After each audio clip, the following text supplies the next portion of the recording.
What is going on, everybody? It is your boy Ace Sawman here, back in another video. And today we will be doing my top 10 offenses in the NFL here. As you guys know, last video we did top 10 defenses, and we've done a lot of stuff this offseason. We've done top 10 quarterbacks, running backs, receivers. We've predicted which teams are going to win each division, and now we're doing top 10 offenses. If you guys are new to the channel, make sure to subscribe. It really would mean a lot to me if y'all could help me at 410 subscribers. We've been working hard all offseason, and I really would appreciate it. Make sure to like the video. It helps me grow and it helps me get out there to other channels. And make sure to comment any recommendations and feedback down below. Literally, whatever you guys tell me, it helps me improve the video so much. And I really would appreciate it if you guys could help me out. It would mean a lot to me. But besides that, we're going to get straight into this video right now. Coming in at this number 10 spot, we have the New York Jets. The New York Jets, man, they have to be on this list. They are dysfunctional. I'm not going to lie. They are the New York Jets. But, man, the talent they have on offense is kind of ridiculous. First of all, they have Aaron Rodgers coming back from that torn Achilles. I have no idea how that's going to go. But, I mean, it's Aaron Rodgers. You cannot doubt him at all, man. He has had a fantastic career, and he is looking to win a Super Bowl in New York, which, I mean, they have the talent to do so. Then they have a very talented receiver in Garrett Wilson. Very talented running back in Breece Hall. I may have drafted him in fantasy, so I'm a little biased. But I think he has potential to be the best running back in all football this year. And their offensive line is definitely improved. They added Tyrone Smith, man, an absolute dog. They have guys, Morgan Moses. They drafted well at the offensive line position. Not Bakai Becton, he's gone. But, they have drafted well at the offensive line position and put Aaron Rodgers in a position to succeed where he doesn't get hurt 4 plays into the season again. But they definitely have a good squad here. And it's going to be very interesting to see what this New York Jets offense can do, especially with Nathaniel Hackett calling plays. He is not, I don't know how he's going to do calling plays. This team is really just 50-50. You do not know how it's going to go. It has potential to blow up and be one of the best offenses in all football, or it could be one of the worst. You never know. But, you got to put them on here because of all the star power they have on this team. Coming in at this number 9 spot, we have the Buffalo Bills, man. The Buffalo Bills are in a very interesting spot here because a lot of people say they regress, which I agree, but they still have one of the best quarterbacks in all football in Josh Allen. They did lose 2 of the biggest playmakers, though, it's Stephon Diggs and Gabe Davis, which definitely is going to impact their offense. But, man, they added a guy, Curtis Samuel, who I believe in is going to have an absolute breakout year. And they also had Keon Coleman, who I think is going to be a solid rookie receiver for them. They also have Shakir, who I'm very high on. And they have one of the best tight end duos in all football with Kincaid and Knox.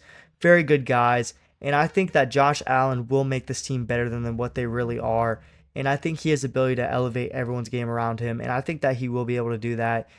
It is going to suck losing Diggs, man. That is definitely going to be a big loss for them. But they have definitely added some guys. And they also have James Cook. Well, I forgot about James Cook. James Cook's an absolute dog who's just going to keep being better and better. And I think that this offense, well, it may not be as good as it once was. It still has potential to be very good. Coming in at this number 8 spot, we have the Cincinnati Bengals. The Cincinnati Bengals, they suffered a lot of injuries over the last couple of years. Joe Burrow, especially, he has dealt with a lot of injuries in his career. But this year, it looks like he is healthy and he's ready to take back what is his. The Cincinnati Bengals, they have star quarterback Joe Burrow, and they also have one of the best receiver duos in all football. And T. Higgins and Jamar Chase, absolutely electrifying when they're on the field. They both have not gotten paid yet, and they both are not very happy about that. But I think they will both play, and I think they will both play good this year. I'm excited to see what this team could do. They also have a very elite, underrated receiving tight end in Mike Gesicki. In my opinion, he's one of the best receiving tight ends in all football. He can't block for shit, but man, he can catch the ball and he can get going. He has very good hands, to say the least. But this offense is going to be very interesting. This is the first time Joe Burrow's had a different offensive coordinator in his entire career. So it's going to be very interesting to see what changes with that. Their offensive line every year has gone better and better. So it will be interesting to see what Joe Burrow's offensive line can do and how they can protect him. Coming in at this number 7 spot, we have the Houston Texans. Before I get into why the Texans are at 7, I'm going to say this now. These 7 teams, I have 7 through 1. I mean, about 7 through 3, I could say are interchangeable. This Texans team really could be at 4 or 3. Their offense has so many stars on it. It is absolutely ridiculous. The reason that they are at the 7 spot, though, is because we haven't seen them play together.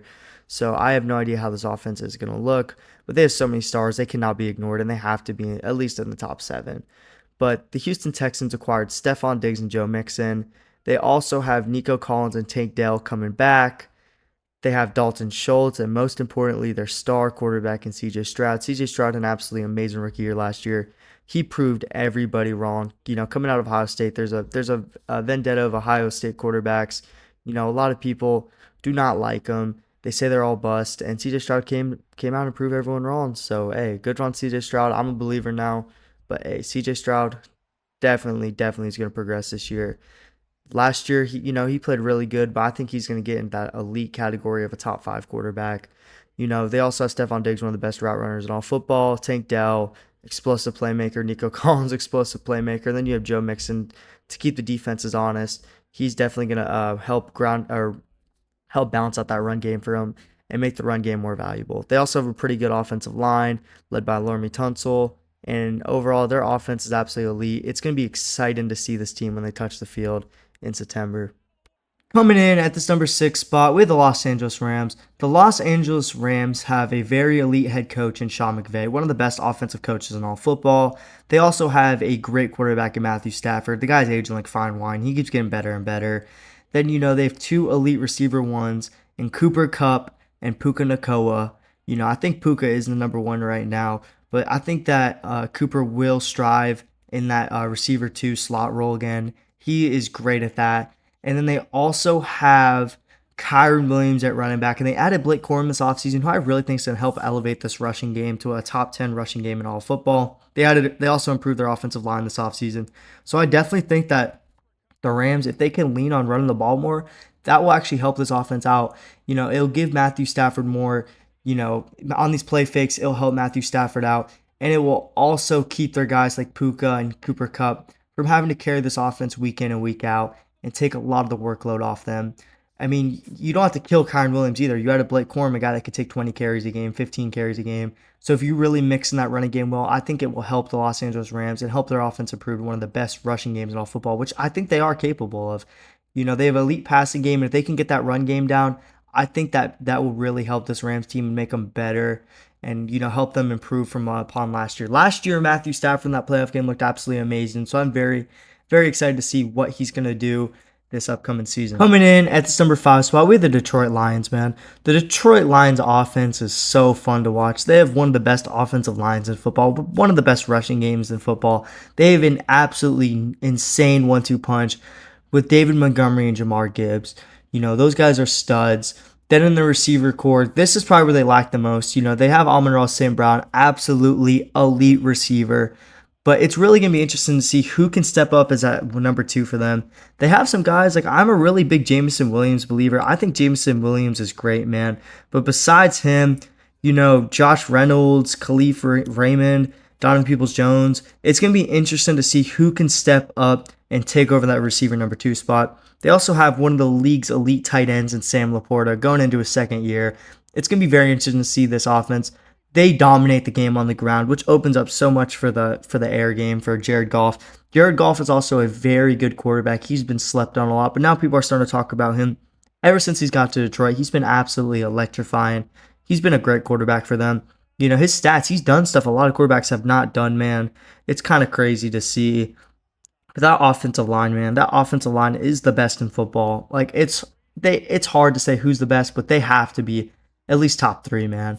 That offensive line makes the game so much easier for them. Penny Sewell, he's an absolute demon, and he opens up so many holes for them in the run game and the pass game, man. Elite pass protector. So this offense really runs through the offensive line, and they do a great job at it, and it makes this offense so diverse, man. It's hard to stop it once they get going. Coming in at this number 4 spot, we have the Kansas City Chiefs. The Kansas City Chiefs are back-to-back Super Bowl champions. They have to be on the list, but man, they have the best player in all of football. It's not even funny. I could sit here and glaze Mahomes for 2 minutes straight if I really wanted to. I'm going to try not to, though. It's a little hard not to, but I'm going to say he is potentially the best quarterback of all time. He is an absolute dog, and what he does is absolutely insane. Last year, his receiver core was not that good, man. Rashee Rice was very interesting. I really like Rashee Rice, and he was definitely the best guy they had in that receiving core, him and Kelsey. But besides that, man, it was a very weak receiving core, and he still won a Super Bowl with that, which is absolutely insane. They did add some pieces to it. They had Xavier Worthy and Hollywood Brown, who I think is a very good receiver. Rashid Rice, he was on his Henry Ruggs timing, and now he may face some trouble, but they still added those guys, and I think that they can help out the team tremendously. And he also still has one of the best tight ends of all time in Travis Kelce. He was a stud. He is coming off his worst season last year, since like 2015. But man, it does not matter. He is still a very, very good tight end. And they also have Isaiah Pacheco, who is going to get better and better. Last year was his rookie year. And I think that he has potential to be an absolute bell horse. Just keep running the ball 20 times a game with him. He has potential for that. And he has potential to change the Chiefs' offense and help Mahomes take the pressure off Mahomes and make it a lot easier for him. Last year he definitely did do that a little, but I think they're going to lean on him a little more this year and help, even out this offense and help, keep teams balanced, to say, which I think will help Mahomes tremendously. Coming in at this number 3 spot is the Baltimore Ravens. Before I get started on why the Ravens are 3, let me say that literally 2 and 3 you could switch out. They are pretty much 2A and 2B. They averaged the same points per game last year, and these guys, both the offenses are very elite, but we do have the Baltimore Ravens at 3. The Baltimore Ravens, they have reigning MVP Lamar Jackson. They added Derrick Henry. They got Zay Flowers, Rashad Bateman, and Mark Andrews. Man, the Ravens offense is definitely legit. They got some studs on that team, man. That team's nice. That team is very nice. It's gonna be very interesting to see how having Derrick Henry is gonna affect this team. Our team's gonna load the box now and leave Lamar, one-on-one coverage with these fast receivers. How are they going to adjust to having Derrick Henry on the field? That's going to be very interesting to see with Lamar Jackson. That read option game is going to be very disgusting to see, not going to lie. But man, the one knock I have on the Ravens is their offensive line is definitely, it's hit or miss. They lost Morgan Moses this offseason, big loss for them. But it's definitely a very hit or miss offensive line. If it's good, man, I have no worries about this team. This team will be contending for a Super Bowl already without a good offensive line. So it's going to be very interesting to see. Derrick Henry has worked with a very good not offensive line before, so I'm not really worried about him. But this Ravens team is electrifying, and I'm really excited to see them this upcoming season. Coming in at this number 2 spot, we have the Miami Dolphins. The Miami Dolphins, love them. I couldn't rank them at number 1, but man, they have a very fast offense, to say the least. That's the one, if I had to describe this offense in one word, I would just say fast, man. They have Jalen Waddle, 4.3 speed, Tyreek Hill, fastest player in the NFL. They also have Devin Achane, Raheem Mostert, Jalen Wright. These guys have speed, man, all around the field, and Mike McDaniel uses that in his scheme. It's very exciting to see. He really opens up the game with how much he uses his speed, with the motions. He really figures out defenses, and he messes with them, man. It is a very hard defense to stop. But, I mean, the one thing is when he does get stopped, it seems like they get stuck in their tracks. They cannot adjust, it seems like. Even as a Dolphins fan, when you watch the Ravens game last year, or even the Chiefs game, we couldn't do anything. We couldn't do anything, but I'm excited to see how they're going to progress. I'm excited to see how Tua's going to do this upcoming year. Tua, he has gotten better every single year, I will say. So I'm really excited to see how he's going to progress and if he can take another step forward and proving everyone wrong. This is a very fun offense. They also added a sleeper in Jonnu Smith, who I think will open up this offense for him. He's a very fast tight end, very good receiving threat, can also block. So I'm excited to see what they will do with all these talent. I'm really hopeful this year, but it's going to be very exciting to see. The Dolphins, one big worry is their offensive line, though. Their offensive line is very weak. They lost Robert Hunt. They lost Connor Williams. I love Teron Armstead, but man, he is always hurt. So it's going to be very interesting to see what these guys can do. They drafted Patrick Paul, and they added some free agency signings. So it's going to be very interesting to see what they do with these offense coming up this season. Coming in at this number 1 spot, we have the San Francisco 49ers. They averaged the most points per game in all football last year, and they had the best scheme in all football. Kyle Shanahan's scheme is just absolutely electrifying. He uses players in so many different ways. It's so much fun to watch. It also helps when he has some of the best players at each of their positions. Guys like Brandon Ayuk, Deebo Samuel are 2 very elite receivers. He has one of the most valuable tight ends in all football, and George Kittle, who can block and receive at an elite level. Also helps he has Christian McCaffrey, the best running back in all football. Brock Purdy, a lot of people say, oh, he's, what's the word I'm looking for? He's just, he's a step-in quarterback, system quarterback.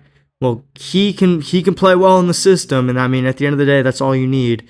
So Brock Purdy fits very well into the system. They also have Trent Williams, Very, very, very, very elite offensive linemen. Their team is pretty good, man. They drafted pretty well.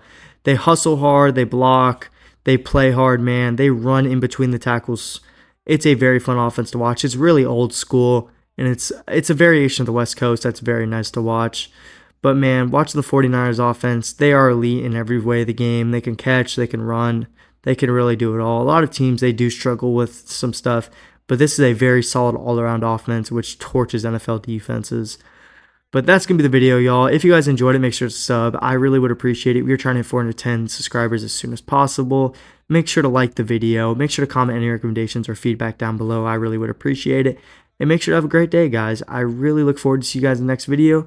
And I hope you all have a blessed day, guys. Peace.